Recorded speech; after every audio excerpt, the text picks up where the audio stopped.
Hello mga kamama, another day, another life. Thank you Lord. So for today's mini vlog mga kamama, inyuhang kamama is day of today.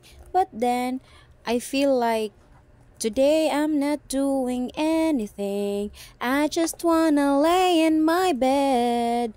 It's a lazy day today for me mga kamama. But then paghapon na nga mga oras mga kamama, nakahuna-huna ko og panggunting sa ilang buhok.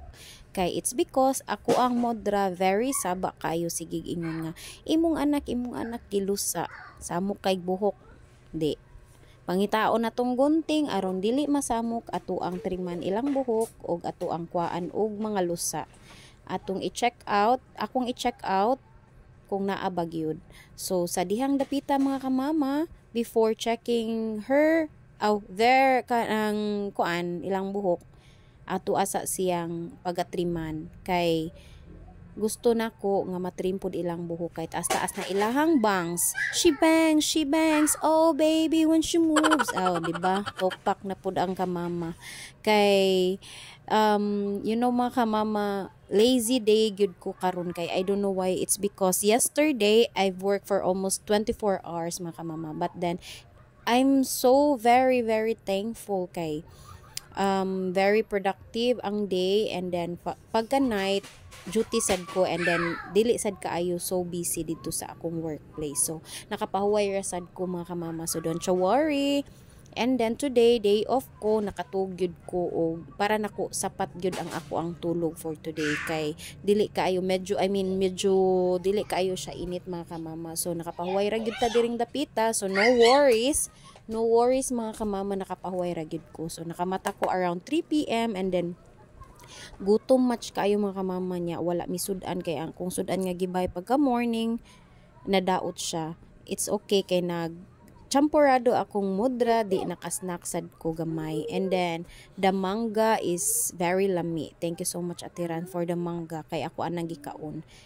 And then after I eat mauna to ako na silang gisugdan og putol. Si Ati Rut na pud karon after Gigi kay iyang hair wala gid gatupong mga kamama, and still very nipis mga kamama.